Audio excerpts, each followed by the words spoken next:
Hello friends, आज हम बात करेंगे कुछ इंपॉर्टेंट सवालों के बारे में जो ब्लड प्रेशर यानी हाइपरटेंशन की डाइट संबंधित लोग हमसे पूछते हैं। उन्हें हम आज सॉर्ट आउट करने का प्रयास करेंगे। काफ़ी लोगों के मन में काफ़ी सवाल होते हैं, उनमें से कुछ कॉमन क्वेश्चन ब्लड प्रेशर के पेशेंट्स की डाइट संबंधित आज डिस्कस करेंगे। टॉपिक पर जाने से पहले जो लोग हमारे चैनल पर नए हैं उन्हें रिक्वेस्ट करूँगा कि चैनल को सब्सक्राइब करें, वीडियोज़ को लाइक और शेयर करें। सबसे पहले हाइपरटेंसिव डाइट होता क्या है और ये डैश डाइट क्या होता है। डैश का बेसिकली मतलब है dietary approach to stop hypertension. ये एक ट्रायल, एक स्टडी की गई थी।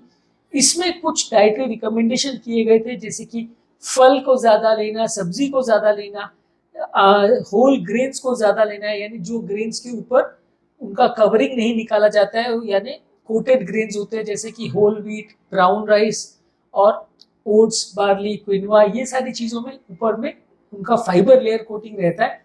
ये चीज़ों को ज़्यादा खाना, फैट फ्री प्रोटीन्स खाना और लो फैट डेयरी प्रोडक्ट्स खाना, ये सब चीज़ों को मिला के उन्होंने एक डैश डाइट का कॉन्सेप्ट बनाया था, जिसमें कि एक्सरसाइज करना, नमक कम रखना, एक पूरी लाइफस्टाइल को डिस्कस किया था।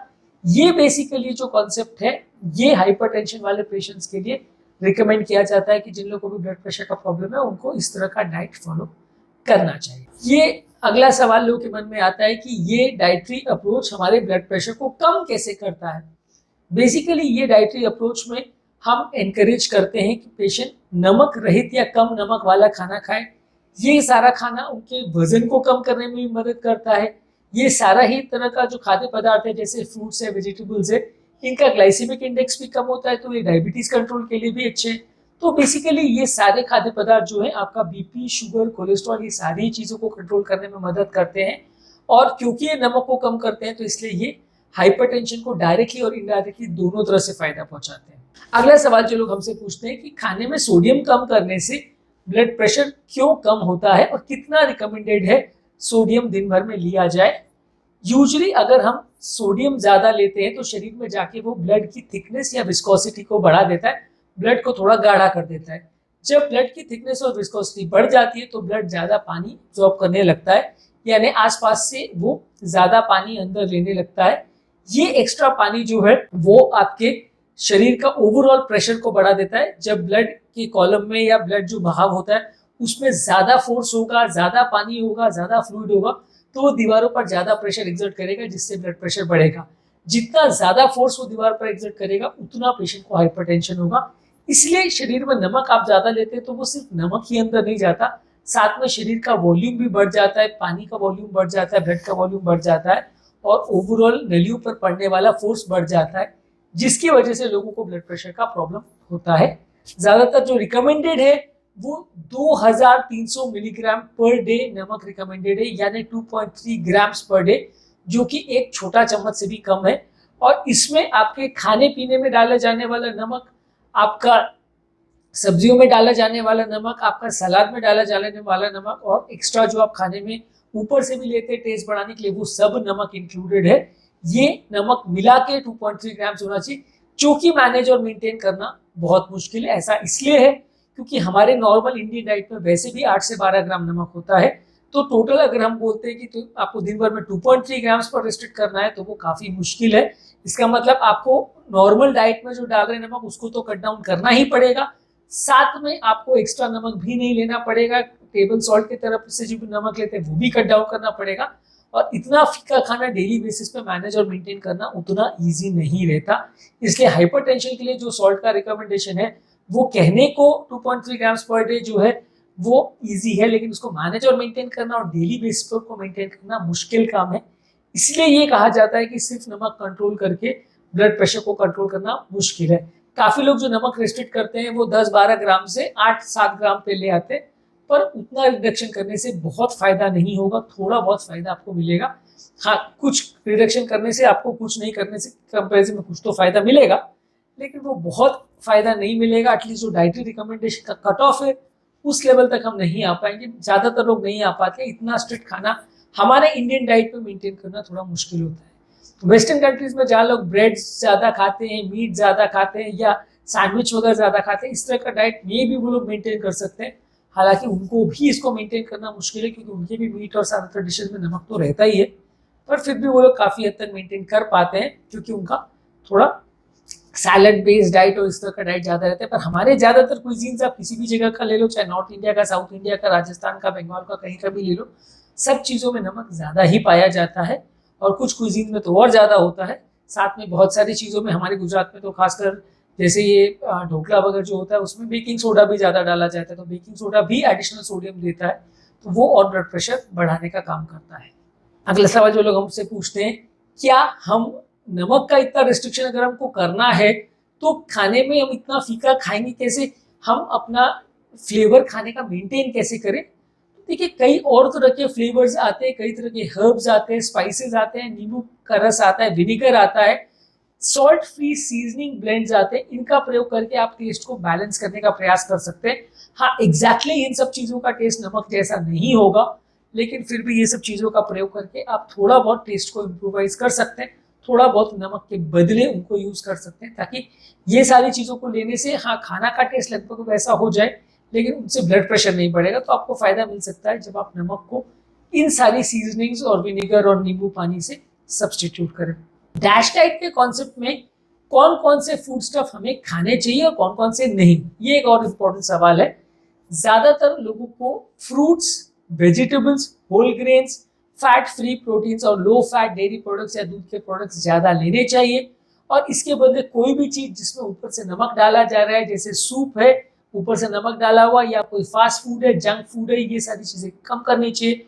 ऑयली फूड मार्केट में जो लेते हैं उसको अवॉइड करना चाहिए। कोई भी फूड स्टफ जिसमें सैचुरेटेड और ट्रांस फैट्स है इनको अवॉइड करना चाहिए। ये बेसिकली डैश डाइट का रिकमेंडेशन है कि आपको सादा खाना ज्यादा खाना है, ऑयली और जंक फूड कम खाना है। क्या हाइपरटेंशन वाले पेशेंट्स को भी कैलोरी काउंट करना जरूरी है या ये एक हेल्दी लाइफस्टाइल का पार्ट है इसलिए करना आवश्यक है, ये अगला क्वेश्चन लोग हमको पूछते हैं। यूजली हाइपरटेंशन वाले पेशेंट में कैलोरी काउंटिंग करना उतना ज्यादा जरूरी नहीं, अनलेस आपका वजन भी ज्यादा और आपको वजन भी कट डाउन करना हो, क्योंकि ये कैलोरी इनटेक जो है वो डायरेक्टली हाइपरटेंशन नहीं करता। पर हाँ अगर कैलोरी बढ़ेगी तो डायबिटीज का चांस, कोलेस्ट्रॉल का चांस, वजन बढ़ने का चांस बढ़ेगा, और ये सारी चीजें बढ़ेंगी तो ओवरऑल कार्डियोवैस्कुलर सिस्टम पे असर पड़ेगा, किडनी पे असर पड़ेगा, ओवरऑल पूरी बॉडी पे असर पड़ेगा। तो ये सारी ही चीजें डायरेक्टली अफेक्ट ना भी करे तो इनडायरेक्टली आपके ब्लड प्रेशर कंट्रोल को अफेक्ट करती है। इसलिए रिकमेंड किया जाता है कि आप हाइपरटेंशन का भी प्रॉब्लम हो तो भी आप ऐसे फूड प्रोडक्ट पर फोकस करें जो हेल्दी है, कम कैलोरी वाले हैं और वजन को ना बढ़ने दें, क्योंकि वजन से डायरेक्टली फर्क पड़े ना पड़े, इनडायरेक्ट फर्क ब्लड प्रेशर पर काफी पड़ेगा। अगले सवाल लोग पूछते हैं कि सब मुझे ब्लड प्रेशर का प्रॉब्लम है तो मैं डैश डाइट पे हूँ, मान लीजिए अब मैं बाहर खाना अगर खाने जा रहा हूँ तो क्या करूँ, खाना बाहर खाऊं ही ना, या अगर रेस्टोरेंट में खाने को मुझे जाना है तो क्या क्या प्रिकॉशंस मैं रख सकता हूँ। तो देखिए वंस इन अ वाइल आप बाहर का खाना खा सकते हैं, डेली बेसिस पे तो नहीं खा सकते, पर वंस इन अ वाइल आप बाहर का खाना खा सकते हैं, बशर्ते आप जो खाना बनवाओ उसमें आप इंस्ट्रक्ट करें कि तेल कम रहना चाहिए, नमक कम रहना चाहिए, स्पाइसेस वो लोग आपके हिसाब से डालें, या नमक जो डालना है वो अलग से टेबल पर साइड में रख दे और बिल्कुल फीका खाना बनाए, ऊपर से आप नमक डालो, इस तरह का कुछ कर सकते हो। या आप बाहर जा रहे हो तो ऐसी चीजों के लिए ऑप्ट कर सकते हो जिसमें सैलड्स और ड्रेसिंग्स और ये सारी चीजें ज्यादा है, जिसमें बहुत ज्यादा स्पाइसी चीजें नहीं हो। तो यानी आप अपना फूड सिलेक्ट करिए और अगर पॉसिबल है तो बनाने का तरीका को भी थोड़ा बहुत गाइड कर सकते हैं। हालांकि देखिए प्रैक्टिकली बाहर ऐसा करवा पाना मुश्किल है।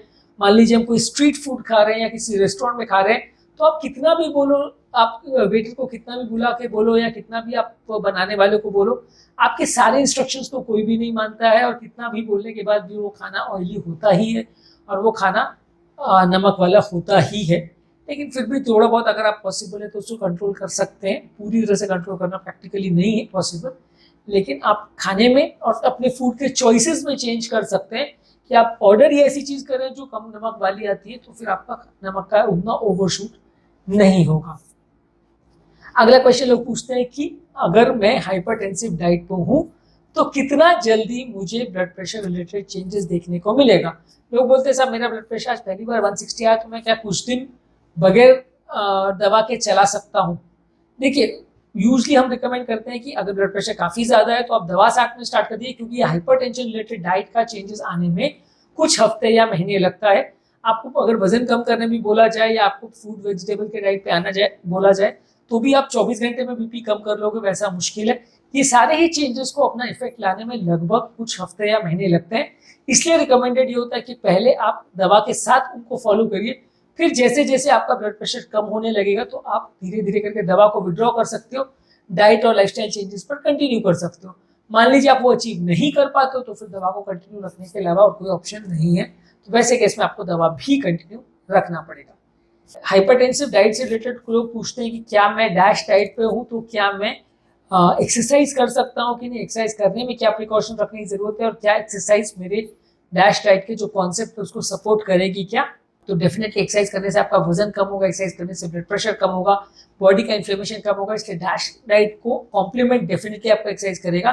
और ये काफ़ी हद तक सेफ भी है कि अगर आप एक्सरसाइज करो तो बहुत ज़्यादा ब्लड प्रेशर का वेरिएशन यूज एक्सरसाइज में नहीं आता, एक्सरसाइज के दौरान थोड़ा ब्लड प्रेशर बढ़ता है फिर कम हो जाता है, इसलिए ज़्यादातर एक्सरसाइज का पॉजिटिव इफेक्ट ही होगा, कुछ सिग्निफिकेंट ऐसा नेगेटिव इफेक्ट नहीं होने वाला।